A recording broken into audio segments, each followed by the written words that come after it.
नमस्कार दोस्तों, स्वागत है आपका आज की बेहद बड़ी और जरूरी खबरों में। लेकिन खबर में आगे बढ़ने से पहले अगर आपको भी ऐसा लगता है कि मोदी सरकार गरीबों और प्रवासी मजदूरों पर ध्यान नहीं दे रही है और आप इस बात के लिए मोदी सरकार का विरोध करते हैं, तो आप भी इस वीडियो को लाइक कीजिए और इस लाल बटन को दबाकर चैनल को फ्री में सब्सक्राइब करके घंटी बजाइए और कमेंट में लिखिए जय हिंद। रुख करते हैं पहले खबर की तरफ। रेल के बाद अब दिल्ली में मेट्रो शुरू करने की तैयारी, डीएमआरसी ने दिया संकेत। जी हां दोस्तों, लॉकडाउन का तीसरे चरण 17 मई को खत्म होने वाला है। इस बीच सरकार ने जोन के आधार पर रियायतें देनी शुरू कर दी हैं। इसी के तहत रेलवे ने नई दिल्ली से 15 शहरों के बीच ट्रेन चलाने का फैसला किया है। इस बीच दिल्ली मेट्रो का एक ट्वीट काफी चर्चा में है। इस ट्वीट से संकेत मिला है कि 18 मई से दिल्ली मेट्रो की सेवाएं शुरू हो सकती हैं। दिल्ली मेट्रो ने अपने ट्वीट में लिखा है कि पैसेंजर मूवमेंट एरिया को साफ करने के लिए मेट्रो स्टेशनों में विशेष रूप से प्रशिक्षित हाउसकीपिंग स्टाफ रखा गया है,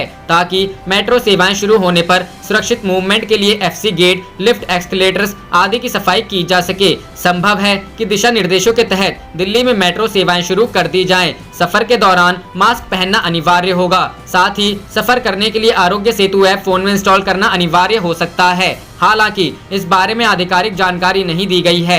कोरोना वायरस को रोकने के लिए चल रहे बंद के कारण भले ही दिल्ली मेट्रो नहीं चल रही है, लेकिन डीएमआरसी ने काम करना बंद नहीं किया है। डीएमआरसी उन लोगों तक मदद पहुंचाने में जुटा हुआ है जो महामारी का मुकाबला करने में जुटे हैं। इतना ही नहीं, डीएमआरसी ने जरूरतमंद लोगों को सहायता प्रदान करने के लिए निगम बोध घाट, बंगला साहिब और यमुना बैंक और गढ़ी मांडू जैसे क्षेत्रों में भोजन वितरण करने का अभियान चलाया। दिल्ली मेट्रो रेल कॉरपोरेशन ने कोरोना महामारी से निपटने के लिए अपने कर्मचारियों के एक दिन के मूल वेतन को पीएम केयर्स फंड में योगदान करने का भी निर्णय लिया है।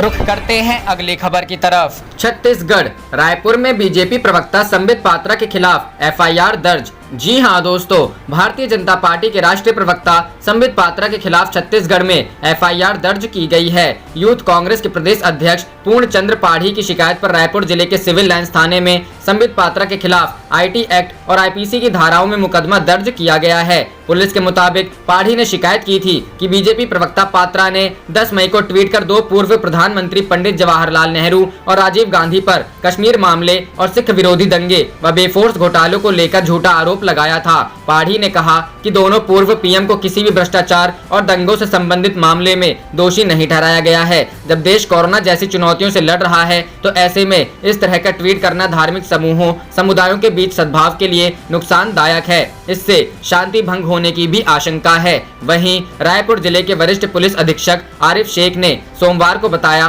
कि जिले के सिविल लाइंस थाने में पुलिस ने यूथ कांग्रेस के प्रदेश अध्यक्ष पूर्णचंद्र पाढ़ी की शिकायत पर संबित पात्रा के खिलाफ केस दर्ज किया है। मामले की जांच की जा रही है।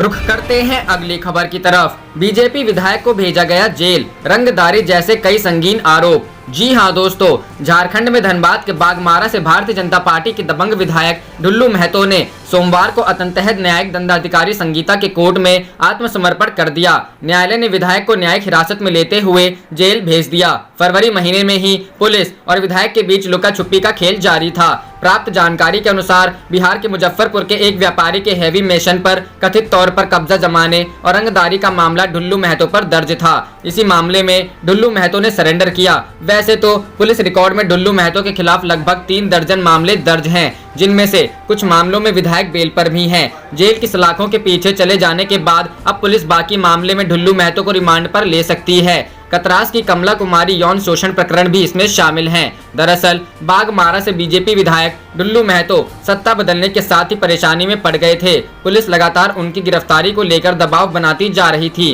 पिछले 16 फरवरी से पुलिस उनके घर पर गिरफ्तारी को लेकर दस्तक देती रही है, लेकिन ढुल्लू महतो हमेशा फरार होने में कामयाब हो जाते थे। इसके बाद से पुलिस लगातार उनकी गिरफ्तारी को लेकर अलग अलग टीम बनाकर 3 राज्यों में उनकी तलाश कर रही थी। अंत में सोमवार को उन्होंने खुद आत्मसमर्पण कर दिया। इसके बाद कोर्ट ने उन्हें जेल भेज दिया। इस मामले में बचाव पक्ष के वकील ने बताया कि विधायक ने कानून का सम्मान करते हुए आत्मसमर्पण किया है। उन्हें रंगदारी के झूठे मामलों में फंसाया गया है। रुख करते हैं अगली खबर की तरफ। प्रधानमंत्री से चर्चा में लॉकडाउन की हाँ ना के बीच राज्यों ने केंद्र से मांगे कुछ अधिकार। जी हाँ दोस्तों, प्रधानमंत्री से सोमवार को वीडियो कॉन्फ्रेंसिंग के माध्यम से राज्यों के मुख्यमंत्रियों ने 2 सत्र में चर्चा की। सबसे पहले आंध्र प्रदेश के मुख्यमंत्री जगन मोहन रेड्डी और अंत में मध्य प्रदेश के मुख्यमंत्री शिवराज सिंह चौहान ने अपनी बात रखी। प्रधानमंत्री नरेंद्र मोदी ने पूरी सावधानी के साथ कोविड-19 के संक्रमण को एकजुटता के साथ हराने का संदेश दिया। उन्होंने संक्रमण को गांव तक ना पहुंचने देने में राज्यों से सक्रियता और रणनीति बनाने की अपील की। प्रधानमंत्री से हुई मैराथन बैठक में साफ हो गया है कि जान के साथ केंद्र सरकार जान बचाने की रणनीति पर आगे बढ़ेगी। इस दौरान कई राज्यों ने अपने लिए अधिकार भी मांगे। लॉकडाउन जारी रहेगा लेकिन कामकाज की मिलेगी छूट। केंद्र सरकार के रणनीतिकारों को लग रहा है कि यह धीरे धीरे खुलेगा। रेल सेवा शुरू हो गई है, जल्द ही सड़क परिवहन सेवा भी शर्तों के साथ शुरू हो सकती है। फेस शील्ड, मास्क समेत अन्य सुविधाओं के साथ अंतर्राज्यीय हवाई सेवा बहाल किए जाने का निर्णय हो सकता है। उम्मीद की जा रही है कि रविवार तक गृह मंत्रालय इस संदर्भ में कोई एडवाइजरी जारी कर सकते हैं। केंद्र सरकार औद्योगिक गतिविधियों को आगे बढ़ाने के लिए विशेष सावधानी के साथ छूट दे सकती है। हालांकि लॉकडाउन को लेकर तेलंगाना, बिहार, राजस्थान, महाराष्ट्र, मध्य प्रदेश, पश्चिम बंगाल, तमिलनाडु और पंजाब के मुख्यमंत्रियों ने इसे बढ़ाने का अनुरोध किया। तमिलनाडु के सीएम पलानीसामी ने 31 मई तक रेल, हवाई सेवा न शुरू करने का आग्रह किया। उनका कहना है कि राज्य में संक्रमण के मामले बढ़ रहे हैं। आवाजाही की छूट मिलने पर इसके और बढ़ने का खतरा रहेगा। तेलंगाना के सीएम चंद्रशेखर राव और पश्चिम बंगाल के मुख्यमंत्री ने भी रेल सेवा शुरू करने का विरोध किया। राजस्थान के मुख्यमंत्री अशोक गहलोत ने भी रेड, ऑरेंज और ग्रीन जोन में आवाजाही पर प्रतिबंध जारी रहने का सुझाव दिया। पंजाब के मुख्यमंत्री कैप्टन अमरिंदर सिंह ने रणनीतिक तैयारी के साथ लॉकडाउन पर फैसला लेने की सलाह दी। बिहार के मुख्यमंत्री नीतीश कुमार और पश्चिम बंगाल की मुख्यमंत्री ममता बनर्जी ने भी लॉकडाउन को अभी जारी रखने का सुझाव दिया। इन सब का मानना है कि आवाजाही बढ़ने पर संक्रमण बढ़ेगा। रुख करते हैं अगली खबर की तरफ। मध्य प्रदेश उपचुनाव, बागियों की एंट्री से बीजेपी के दिग्गज बेचैन, संगठन में हलचल। जी हां दोस्तों, मध्य प्रदेश में कांग्रेस से बगावत कर बीजेपी दामन थामने के बाद अब चुनाव के नए सियासी समीकरण बनते नजर आ रहे हैं। कांग्रेस के 22 बागी विधायकों की एंट्री के बाद पिछले चुनाव में बीजेपी से किस्मत आजमाने वाले नेताओं को अपने राजनीतिक भविष्य की चिंता सता रही है। उपचुनाव को देखते हुए कांग्रेस ने बीजेपी के पुराने नेताओं पर डोरे डालने शुरू कर दिए हैं, तो बीजेपी ने उन्हें संगठन में तवज्जो देनी शुरू की है। कांग्रेस के 22 बागी विधायकों के बीजेपी में शामिल होने और शिवराज सरकार बनने के बाद सभी का चुनाव लड़ना कंफर्म है। ग्वालियर चंबल संभाग में ज्योतिरादित्य सिंधिया के विरोधी रहे बीजेपी नेता अब खामोशी अख्तियार किए हुए हैं। जयभान सिंह पवैया से लेकर ब्रजमोहन सिंह किरार, मुदित शेजवार और राजेश सोनकर सहित तमाम नेता बीजेपी से 2018 में चुनावी किस्मत आजमाने वाले अपने भविष्य को लेकर पशोपेश में जरूर हैं। उन्होंने 1.5 साल पहले जिस उम्मीदवार को मात देने के लिए पूरी ताकत झोंक दी थी, अब उसके लिए वोट मांगते नजर आएंगे।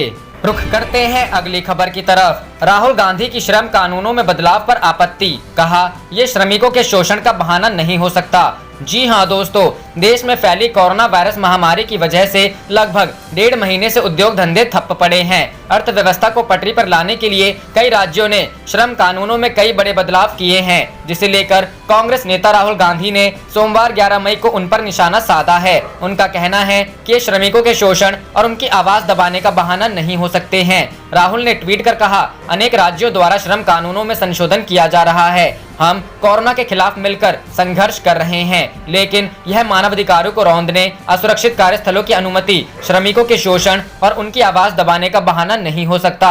इन मूलभूत सिद्धांतों पर कोई समझौता नहीं हो सकता। आप देख रहे थे आपका अपना चैनल जय हिंद, जय भारत।